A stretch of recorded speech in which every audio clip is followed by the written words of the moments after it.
Bonjour, aujourd'hui je vous présente les 10 exercices que vous devriez faire à tous les jours. Le premier exercice, c'est un petit peu d'équilibre. Donc, ça consiste à simplement lever une jambe après l'autre, puis on va en faire à peu près 3 répétitions de chaque côté, mais vous pouvez en faire plus. Si vous avez de la difficulté avec votre équilibre, vous pouvez toujours vous tenir après une chaise. Et on dépose les deux pieds. Tout simplement comme ça, vous pouvez même le faire en essayant de vous brosser les dents. Okay? En essayant de faire une autre activité que de lever les jambes. Le deuxième exercice, un squat. Ça peut être un quart de squat, un demi-squat. Si vous voulez vous essayer avec un squat au complet, vous pouvez essayer de le faire. Aujourd'hui, je choisis de faire un demi-squat. On va mettre les deux mains à la taille et à l'expiration, vous allez plier les genoux en gardant le dos le plus droit possible et déplier. On plie en gardant les jambes, les genoux alignés avec les deux premiers orteils, puis on remonte. On en fait encore 3 autres. Et remonte. L'important, c'est vraiment l'alignement des jambes. On travaille le devant des cuisses, les fessiers. Je vais vous en faire un dernier. On garde le dos droit et on revient debout. Maintenant, on s'en va à 4 pattes. Quadrupède. Donc, on a les épaules au-dessus des mains et les hanches au-dessus des genoux. Et les genoux sont à la même distance que les os des hanches. On ne veut pas être comme ça ici. On essaie d'aligner la tête avec le restant de la colonne vertébrale.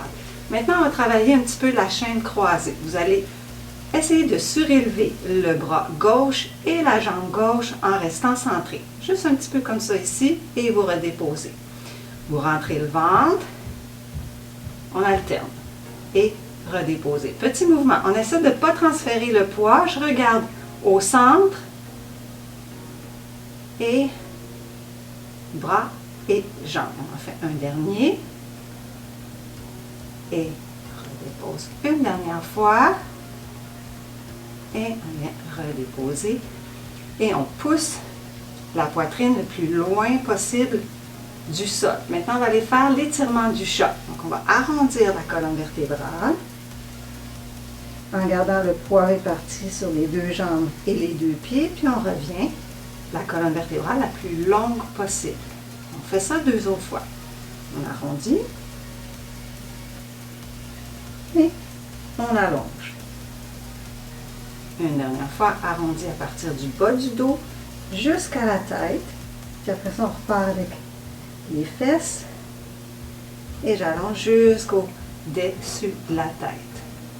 Maintenant, vous allez vous coucher sur le plancher avec les deux bras en avant, comme ça, dans la position qu'on appelle du sphinx.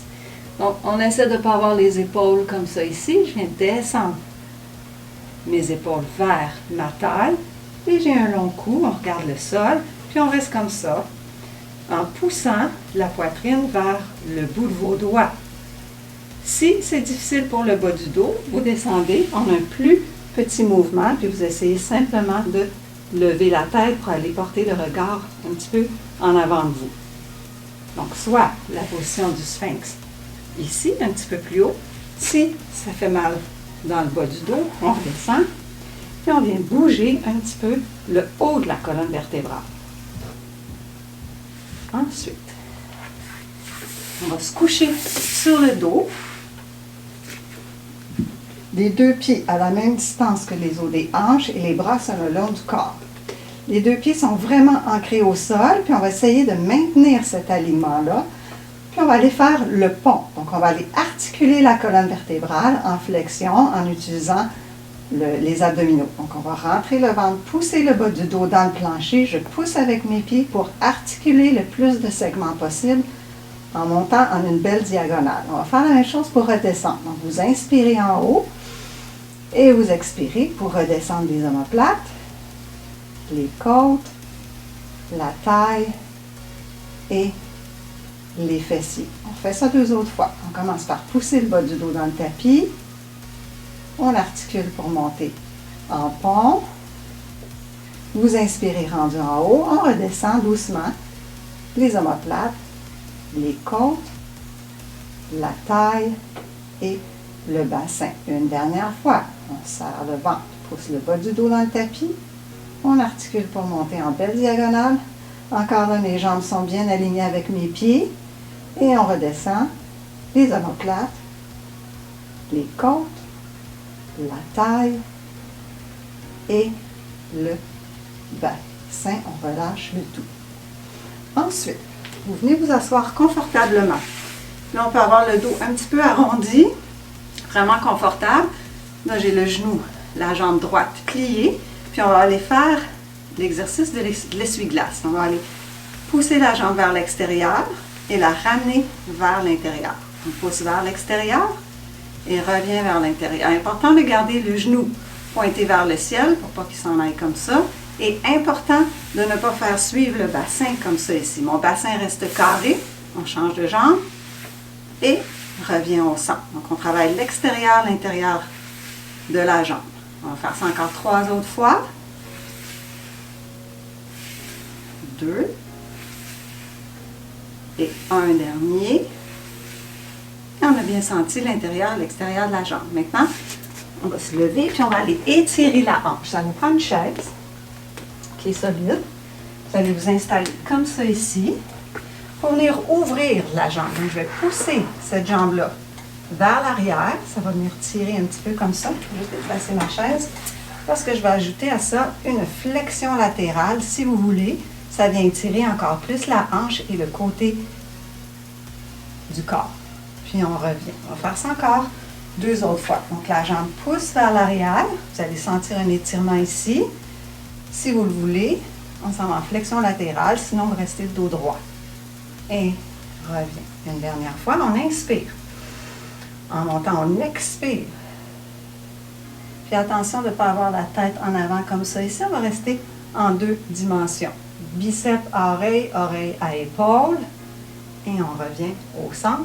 Et on fait ça de l'autre côté. Donc, je pousse ma hanche vers l'arrière. Mes hanches sont carrées. Je sens l'étirement ici. Je vais inspirer. On peut rester comme ça ou aller en flexion latérale. Et inspirer pour revenir. Inspire en montant. Expire. On va aller en flexion et reviens. Dernière fois, on inspire en montant. Expire. Flexion latérale. Et on revient au centre. On va rester sur la chaise. Vous pouvez le faire au sol ou sur la chaise. On va aller tourner la colonne vertébrale en rotation. Donc, rotation vers la droite. On va aller, vous pouvez tenir la chaise ou tenir votre cuisse. Puis le regard suit le plus loin possible en arrière, sans forcer. Juste pour sentir un étirement. On s'en va de l'autre côté. Le regard suit. Et revient au centre. Encore une fois de chaque côté. C'est bon de bouger la colonne vertébrale dans tous les sens. Et on revient au centre. Maintenant, un petit peu de mobilité d'épaule. On va ramener les bras de chaque côté. Important, on va aller faire des cercles vers l'extérieur parce que vers l'intérieur, on est souvent comme ça ici, puis on veut plutôt aller ouvrir la cage thoracique. Donc, on va aller faire des cercles. Ça peut être des petits cercles, des plus grands cercles, tout dépendant de la mobilité de vos épaules. Si ça ne convient pas, on vient faire des plus petits cercles. Donc, on va en faire 5, 4, 3, 2 et 1. Et de là, on va entrecroiser les doigts pour venir supporter le derrière de la tête, comme ça ici. Je vais mettre un petit peu en angle pour que vous voyez. Et on va juste aller pousser la tête vers l'arrière. Là, vous n'allez pas voir grand-chose, mais il faut pousser le derrière de la tête dans les mains. Puis on va rester avec cette contraction-là pour 5 secondes. Donc 5, 4, 3, 2 et 1. Et on relâche. On fait ça encore 2 autres fois. On peut pousser la poitrine vers le haut, faire un petit peu en extension, ça fait du bien. Maintenant, on pousse le derrière de la tête dans les mains. On va tenir cette contraction-là pour 5 secondes. 5, 4, 3, 2, 1. Et on relâche. Et voilà, c'était les 10 exercices que vous devriez faire à tous les jours.